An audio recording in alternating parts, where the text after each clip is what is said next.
Introduction: the quiet presence of water. Water is one of the most familiar substances in human experience, and yet it remains one of the least questioned. It surrounds us in daily life, appears in countless ordinary moments, and quietly supports nearly every known form of life, without ever drawing attention to itself.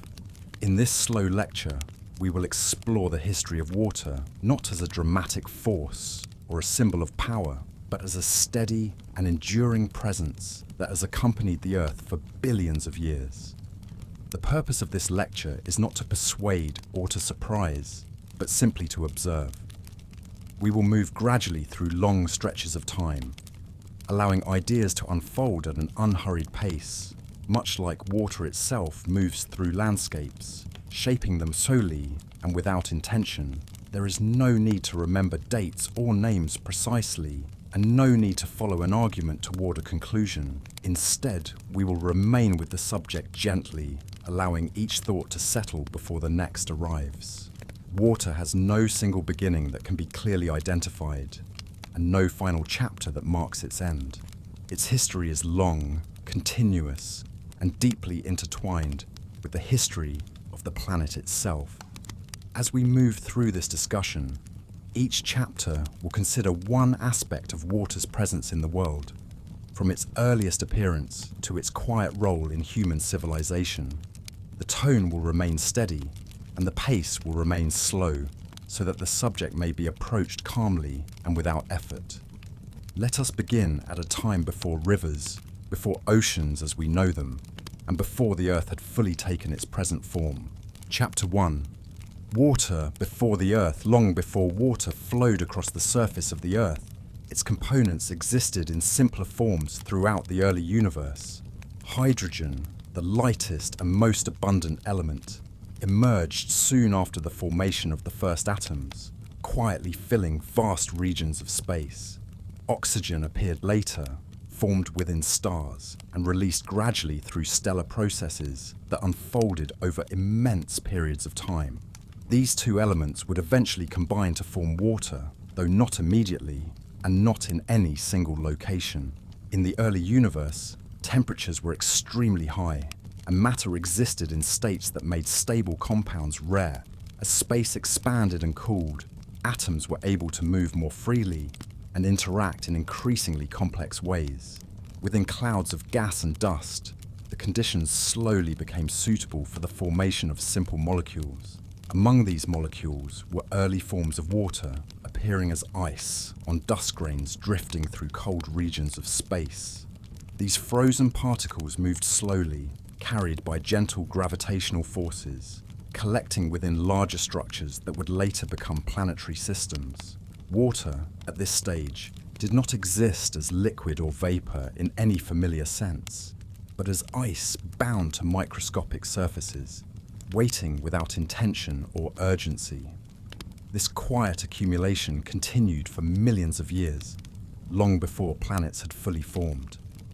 As stars ignited and planetary disks emerged around them, water became part of the material that would eventually gather into solid bodies. Some of this water remained locked within minerals, while some existed as ice that would later melt under different conditions. There was no single moment when water arrived, only a gradual presence that grew more concentrated as matter collected and cooled. By the time the Earth began to take shape, water was already present in multiple forms, embedded within the materials that composed the young planet. Its history, therefore, did not begin on Earth, but far earlier, in the slow and silent processes of cosmic formation. Chapter 2. Water on the early Earth. When the Earth first formed, it was a hot and unstable body, marked by intense volcanic activity and frequent impacts from surrounding debris. The surface was not yet suitable for oceans or rivers, and water existed primarily as vapor within the planet's atmosphere or bound within molten rock. Over time, as the planet cooled, conditions gradually shifted toward greater stability. As temperatures declined, water vapor in the atmosphere began to condense. This process occurred slowly over long periods. As clouds formed, and precipitation began to fall. The rain that reached the surface collected in low areas, gradually forming the earliest bodies of liquid water. These early oceans were not calm or clear, but turbulent and mineral-rich, shaped by ongoing geological activity. The presence of liquid water marked an important transition in the planet's development. Water began to interact with the surface, wearing down rock through erosion and transporting minerals across wide areas. These processes unfolded gradually, without direction, yet they played a central role in shaping the Earth's surface into more varied and stable forms. Water also contributed to the regulation of temperature, absorbing heat during warmer periods and releasing it during cooler ones. This stabilizing effect helped create conditions that were less extreme and more consistent over time. Though life had not yet emerged, the groundwork for biological processes was quietly being prepared. The early oceans covered much of the planet, and their movement was governed by slow currents driven by heat and gravity. Within these waters, chemical interactions occurred continuously, creating increasingly complex compounds. Water acted as a medium in which these reactions could take place, offering a stable environment that allowed complexity to develop without interruption. In this way, water became more than a passive presence. It became a setting, a space in which change could occur slowly and persistently, without sudden shifts or dramatic events. Chapter 3. Water and the emergence of life. The appearance of life on Earth is closely connected to the presence of liquid water. Within the early oceans, simple organic molecules interacted repeatedly, guided by chemical properties rather than intention. Water provided a stable environment in which these interactions could continue over long periods, allowing gradual increases in complexity.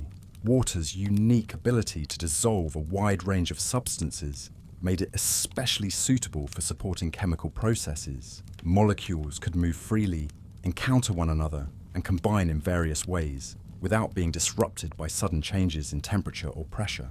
This stability allowed certain arrangements to persist, forming the basis for early biological structures. Over time, self-replicating molecules emerged, capable of maintaining their structure within the surrounding water. These early forms of life were simple and slow to change, responding gradually to their environment.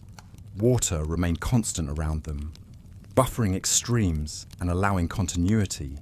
As life diversified, water continued to play a central role. Cells developed membranes that separated internal processes from the external environment, yet remained dependent on water to function. Nutrients dissolved within water could be absorbed, while waste products could be released without disruption. The relationship between water and life was not one of control or dependence alone, but of mutual stability. Life adapted to water's properties, and water remained unchanged by the presence of life, continuing its slow movement through oceans and across surfaces.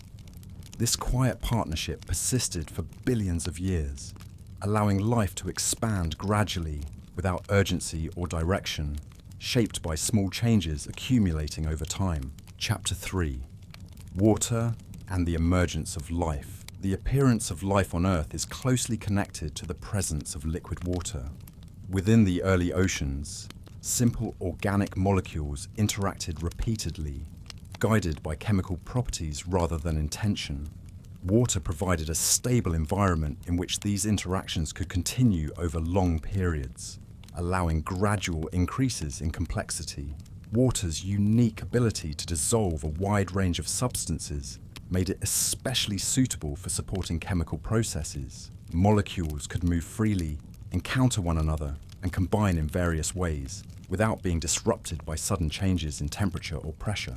This stability allowed certain arrangements to persist, forming the basis for early biological structures. Over time, self-replicating molecules emerged, capable of maintaining their structure within the surrounding water. These early forms of life were simple and slow to change, responding gradually to their environment. Water remained constant around them, buffering extremes and allowing continuity. As life diversified, water continued to play a central role.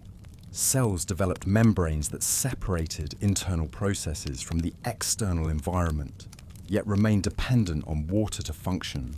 Nutrients dissolved within water could be absorbed, while waste products could be released without disruption. The relationship between water and life was not one of control or dependence alone, but of mutual stability.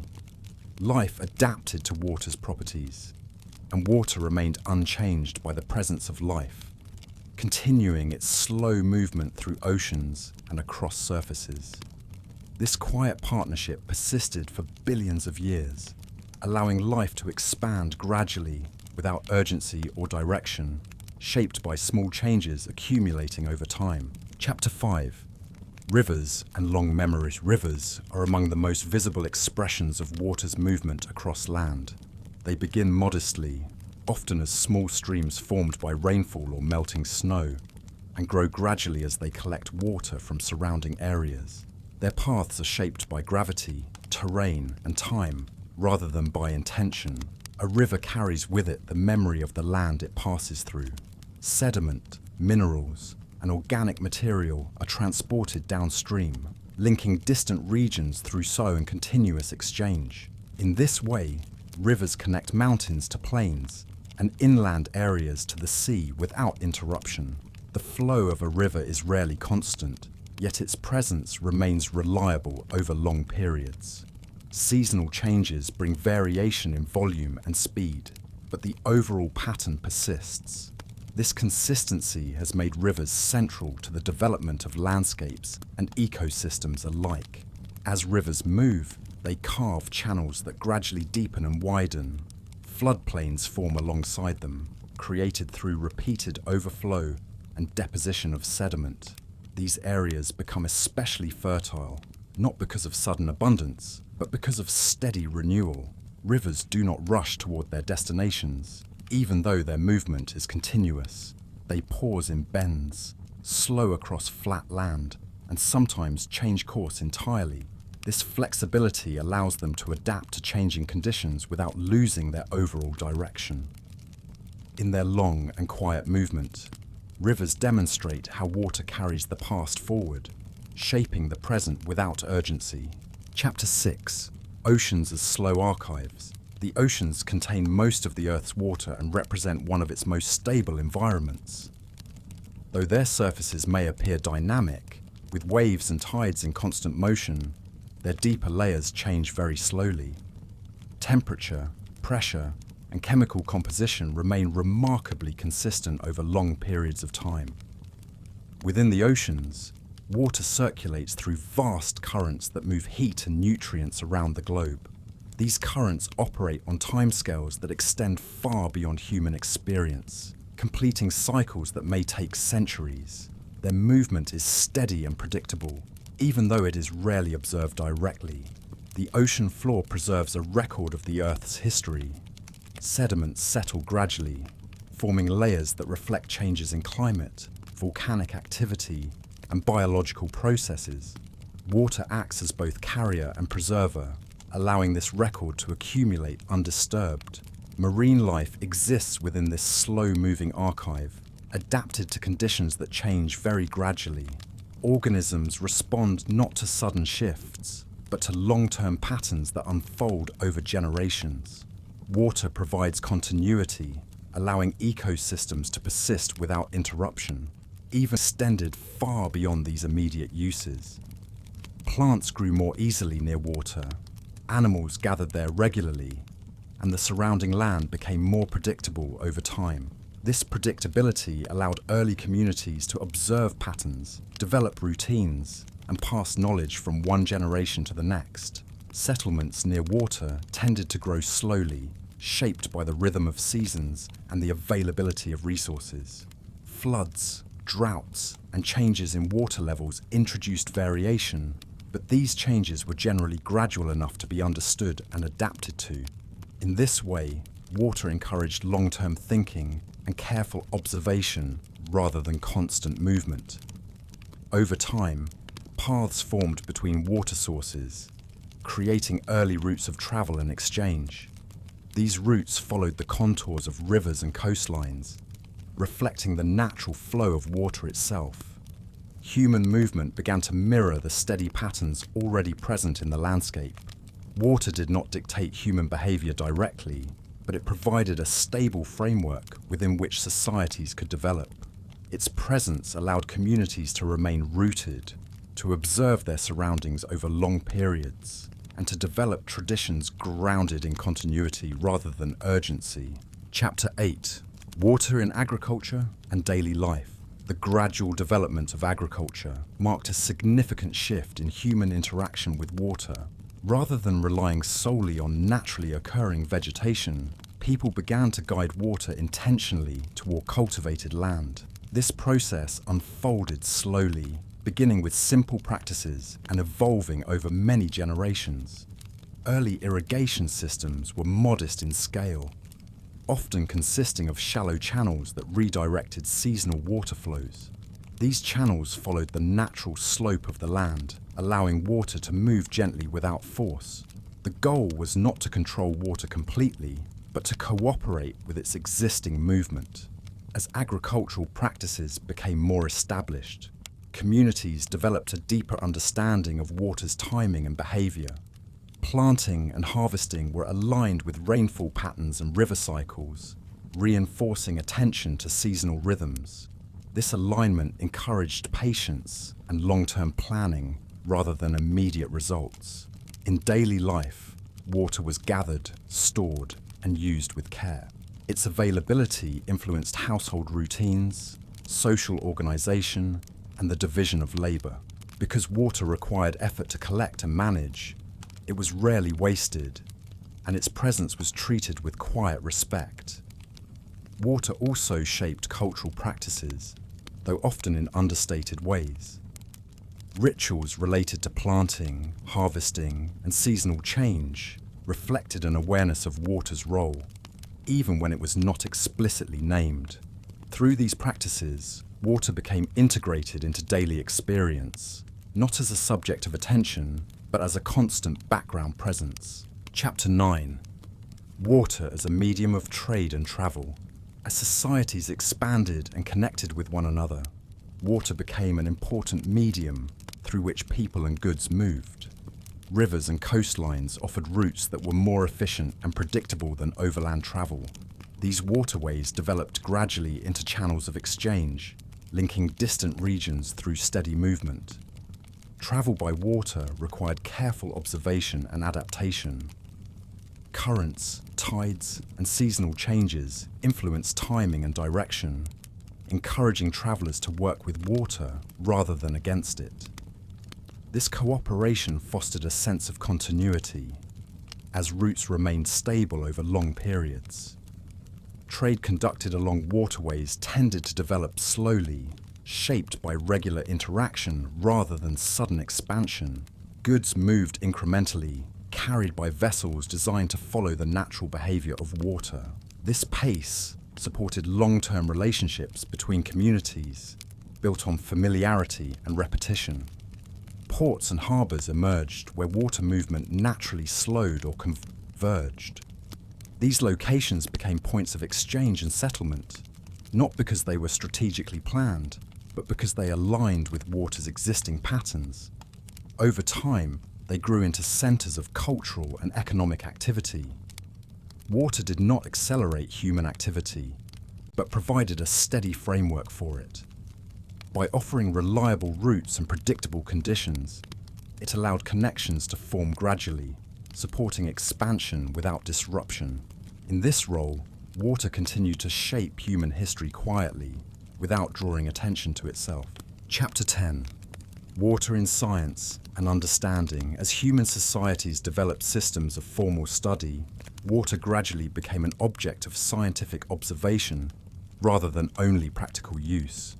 This shift did not happen quickly, nor did it replace earlier understandings, but slowly added new layers of explanation to long-held experience. Water continued to be familiar and ordinary, even as it was examined more closely. Early scientific inquiry focused on water's observable properties, its ability to change form, moving between liquid, solid, and vapor, invited careful attention over long periods.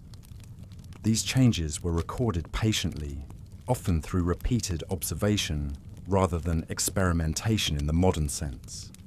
Over time, scholars began to describe water using measured quantities and shared terminology. Temperature, volume, and pressure became tools for understanding behavior that had always been present. Water did not change as a result of this attention, but human descriptions of it became more precise. The study of water also contributed to broader scientific frameworks. Its behavior helped shape ideas about heat, motion, and chemical interaction. Because water responds consistently to given conditions, it offered a stable reference point for developing general principles. Despite increasing levels of analysis, water remained largely predictable. Scientific understanding did not uncover hidden drama, but rather confirmed water's reliability. This confirmation reinforced its role as a quiet foundation upon which further knowledge could be built. In this way, water continued to support human progress without becoming its focus, remaining steady even as understanding deepened. Chapter 11. Water in the modern world. In the modern era, water remains deeply integrated into daily life, though its presence is often less visible. Complex systems now deliver water across great distances, bringing it into homes, workplaces, and cities with minimal effort. This convenience reflects centuries of gradual development rather than sudden innovation. Modern infrastructure allows water to be stored, transported, and treated in ways that increase consistency and safety. Pipes replace rivers, and reservoirs substitute for lakes, yet the underlying properties of water remain unchanged. It continues to flow according to gravity, pressure, and temperature, responding calmly to its environment. Water also plays a central role in industry and energy production. It cools machinery, generates power, and supports manufacturing processes that operate continuously. These uses depend on water's stability and availability rather than on any dramatic qualities. At the same time, modern societies have become more aware of water's limits. Patterns of use are observed carefully, and long-term availability is considered alongside immediate needs. This awareness encourages restraint and planning, reinforcing water's association with continuity rather than excess. Even in a world shaped by rapid communication and constant movement, water remains slow by nature. Its cycles operate independently of human schedules, continuing quietly regardless of changing priorities. Chapter 12. Water as a continuous presence. Across all periods of history, water remains present in much the same way. It moves through landscapes, organisms, and systems without interruption, linking distant times through unbroken continuity. While contexts change, water itself does not require adaptation. Its persistence lies not in resistance, but in flexibility. Water adjusts to containers, climates, and uses while maintaining its essential properties. This balance allows it to remain constant without being rigid. Human history often emphasizes change, innovation, and movement. Water, by contrast, emphasizes duration. It reminds us that some elements of existence unfold slowly, beyond individual lifetimes or cultural eras. Through observation of water, one can become accustomed to gradual processes and long timelines. Its presence encourages patience, attentiveness, and acceptance of steady progression. Nothing needs to happen quickly for continuity to be maintained. In this sense, water serves not as a symbol or message, but simply as itself. It exists, it moves, and it remains. Closing. The ongoing history of water. The history of water does not conclude with the present moment. It continues without pause, following cycles established long before human observation began. Rivers flow, oceans circulate, and water moves between states with quiet regularity. There is no final chapter in this history, only ongoing presence. Water remains available to observation, study, and use, without requiring attention or recognition. Its consistency offers stability within a changing world. As we conclude this lecture, nothing is required of the listener.